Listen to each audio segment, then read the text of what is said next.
What's up, everybody? Buddy Midnight Hatter here, and we are back with another Gundam 5e update. That's 2 in as many weeks, which, you know, is unheard of for me, but I think that it's because I've got a lot of help in my corner. Joining me today is Terran Engineer, one of the contributing editors and moderator on the Discord. How are you doing today? Doing just fine.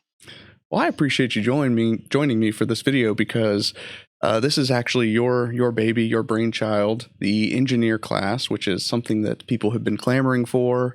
And I think that you've delivered an excellent product that you and I have had the opportunity to play test briefly. And I think that it's something that's balanced and going to add a lot of flavor to the game for people who aren't really looking to just be punching bags, right?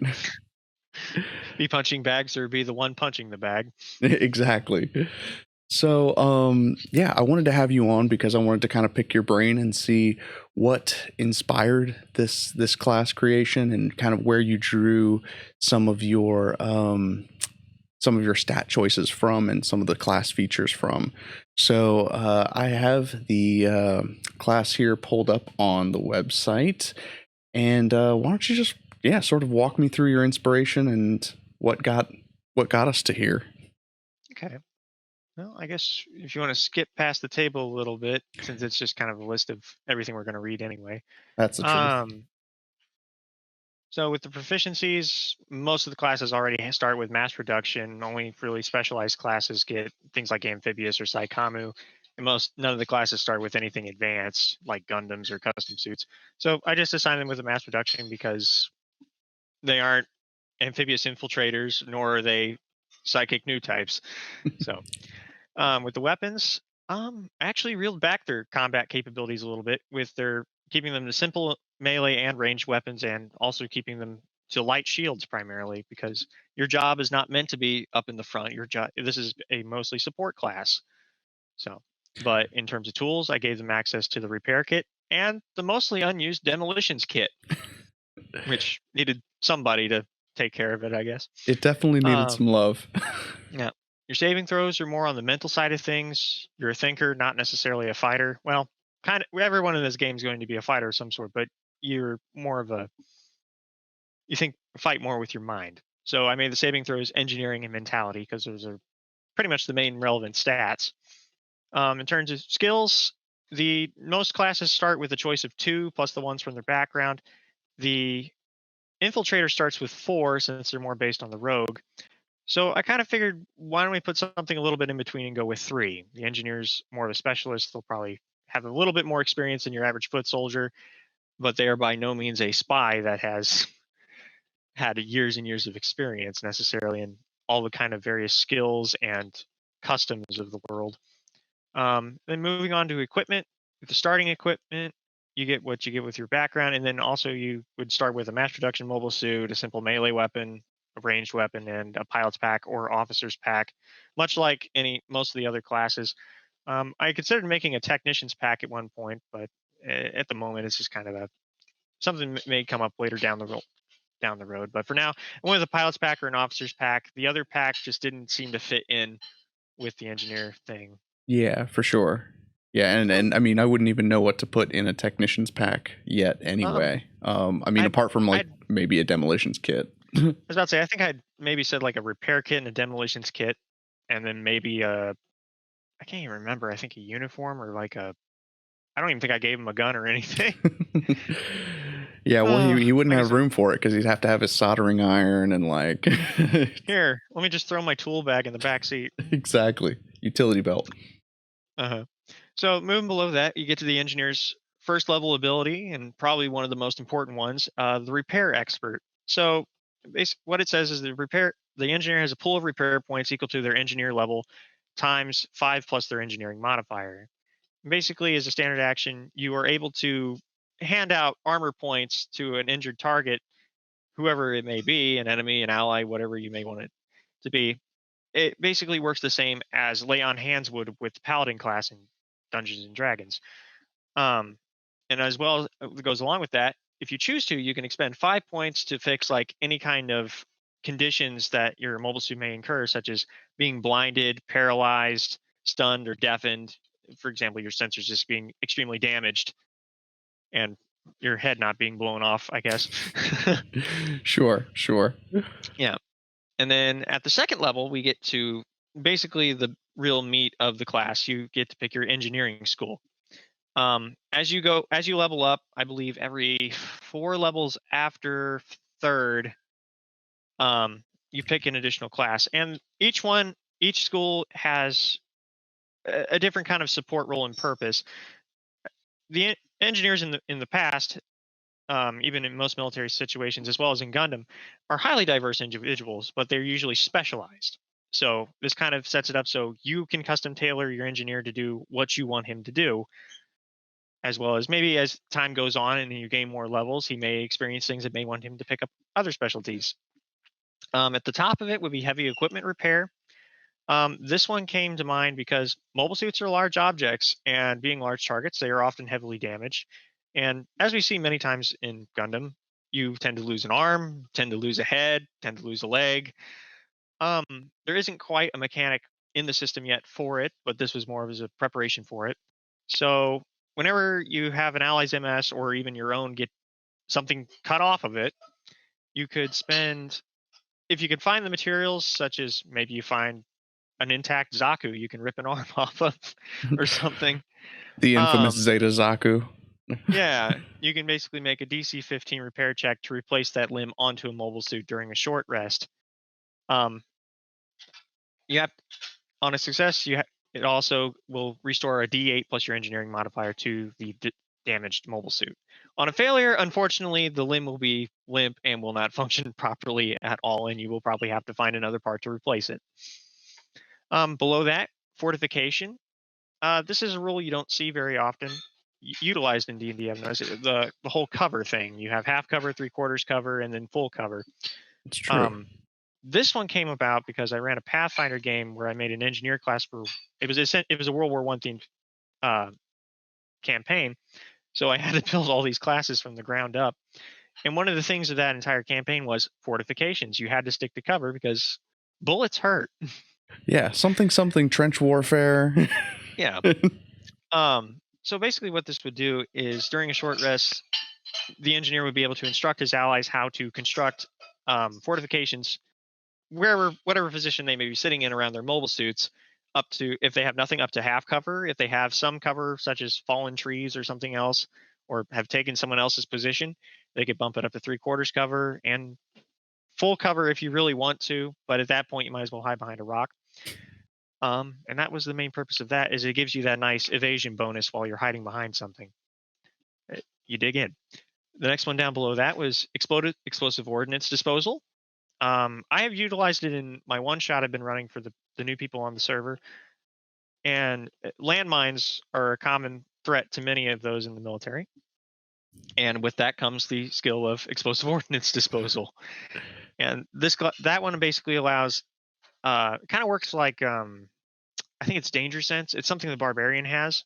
Yeah. Or trap sense. I can't remember.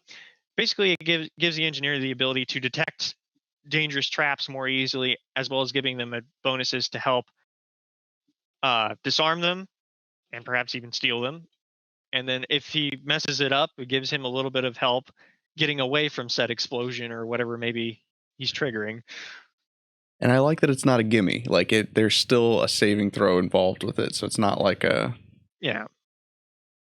Well, I mean, even the rogue class at the beginning, what is it? Initially it's evasion, I think. It gives you advantage, and then there's one that eventually makes it so if you succeed, you take no damage rather than half damage. Yeah, the uncanny. Dodging uncannily.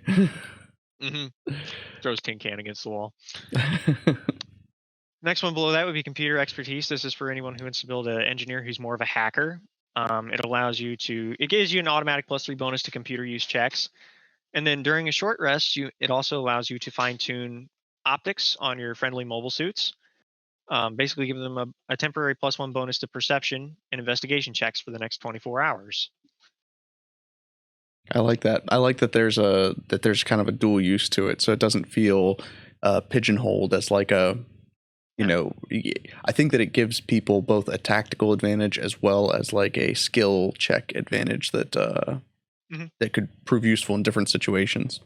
Yeah. And then the next one down was improvised explosives. If anybody feels like blowing things up, I can't remember. I think this is the one I played in your one shot was improvised explosives. And it proved very successful. Not only were you able to, create the improvised explosives for yourself, but then distribute them among the party, which I think, added that more of that support role. Like you were able to provide Mhm. additional ordnance for them. So that was pretty cool. Wasn't it made out of a bunch of tank shells or something? I think so. Yeah, I think that they because the tanks all have they all carry smoke grenades, and so it's like, Hmm. you know, Oh, that's right. I made smoke grenades too, yeah, or I a stole them off of simple the. a salvage check should get you some smoke grenades every time you Mhm. salvage check a tank, or at least that's how I rule it. But Yeah.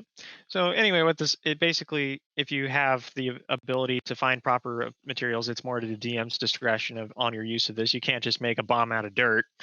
Um, so basically, during a short rest, you're allowed to make 1 + 1 d3 explosives, and the device is set up to do 1 d12 of explosive damage. And one of the things I had to take into account was you're not always going to be in a mobile suit. The game's designed to be, but there is the setup for you to be outside of it. So on a human, if you make a human scale explosive, it has a radius of 10 foot. If it's on a mobile suit scale, it's 10 meters or 10 dam. I can't remember what what measure system you were wanting to stick with. yeah, the I guess it's technically decameters, but Yeah. it I don't know. Every time I say it out loud, it feels unnatural to me. You got to remember one decameter is 10 meters. Hmm. So Exactly. anyway, it'd be either 1 decameter or 10 meters. One square radius. Um let's see here. So where was I at? And then it can be remotely detonated. Either it gives you a certain length, 60 feet or 60 meters, depending on whichever you choose, and Sure. it's wired. So you have to be close enough to detonate it. You can't just run off into the sunset and here's a convenient radio charge and blow it up from 3 miles away. Yeah, cool guys don't run from explosions. Yeah. And if you need to take more time and need to get out of there before it goes up, you can do a delayed timer up to 3 minutes. I think is what I set it at. Hmm. Yeah, for up to three 3 minutes. minutes. And I think that I mean, you raise a good point, especially about like GM discretion and just sort of the build of this system is similar to D&D 5e. This game does leave a lot in the hands of the GM, which is what makes D&D 5e so easy to homebrew for us. It's like, well, there's not like a strict set of rules regarding this, so we can like fudge it.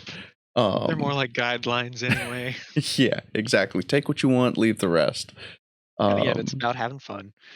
exactly. Um, the next one below that, a little bit simpler, is mechanic.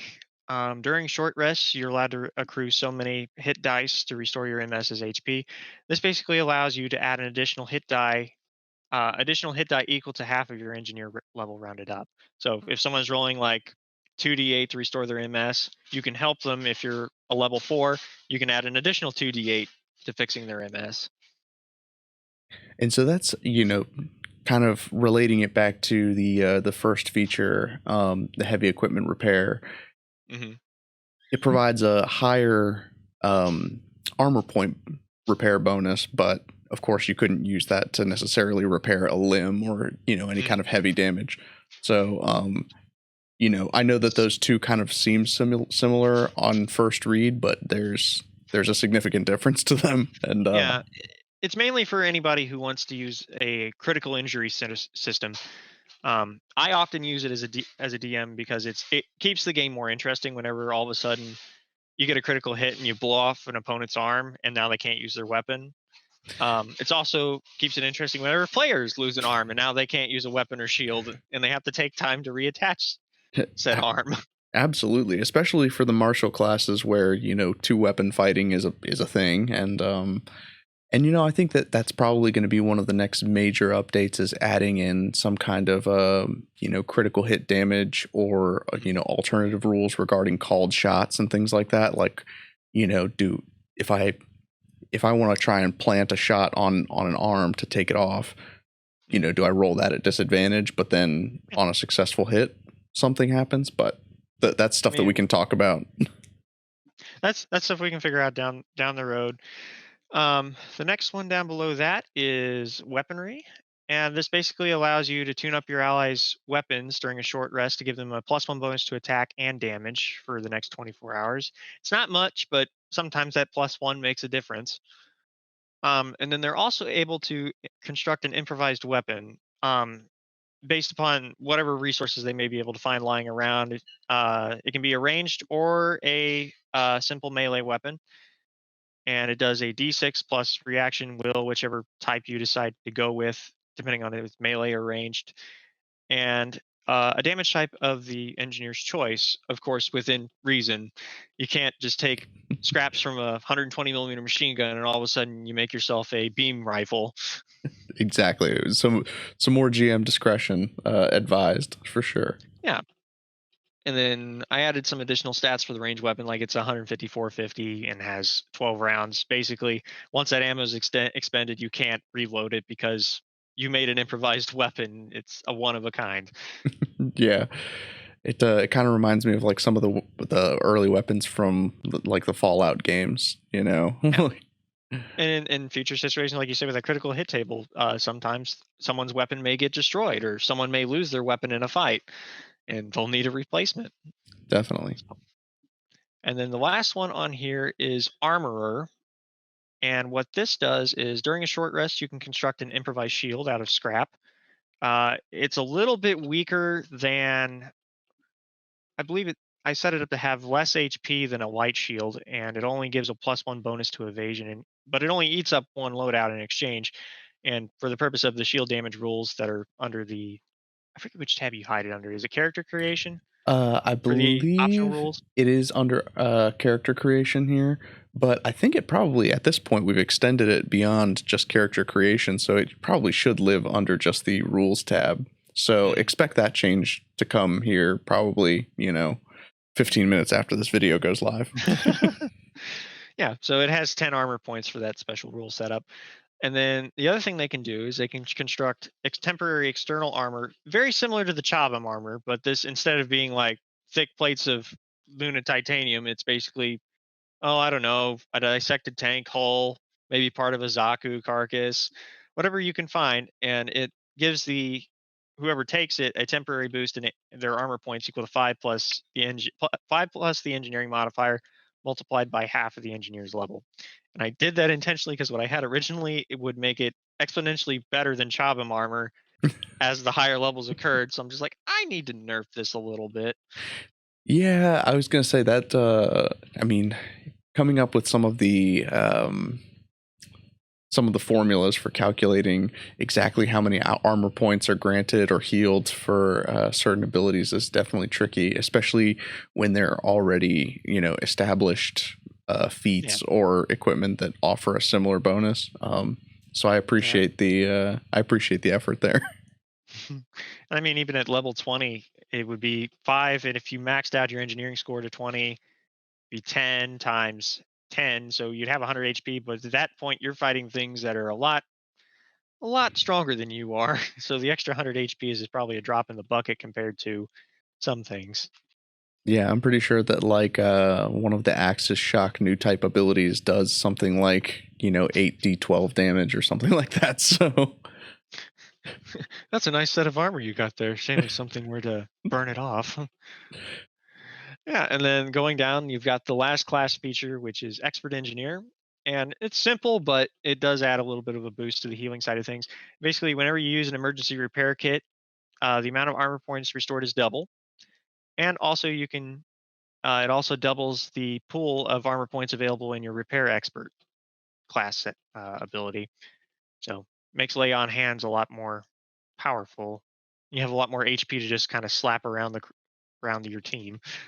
yeah, which to your point, that at later levels is immensely important. Mhm. And similar to you've kind of stayed within the sort of open for customization build style that I've made the other classes in, where it seems like there's not a lot of class features here, but that's because um, every class has an added feat every few levels. How Mhm. many extra feats did we get for the engineer again? So it's 1, 5 2. by the looks of it. Yeah. So slightly less than say Not sure how many the fighter has. I think it's or the not the fighter, the gorilla. What am I saying? I know we're using all these different terminologies. 1, 2, 3. I want to say it's 7, 4, 5, 6 total. So yeah, it's not quite as many as the other martial classes, but definitely more than your new type classes, which tend to, rather than granting feats, you get buffs to your new type powers. Yeah, and then with that, the feats will allow you to build your character however you need him to be. For example, you may start off with terrible weapons, but if you take the feats into them, you can start building a engineer that's probably really scary in combat if you need him to be, or give him more equipment slots for the loadout so that he has more upgrades. Yeah, absolutely. And I mean, the idea of like a scrapyard Gundam is a terrifying Mhm. prospect. Well, very cool.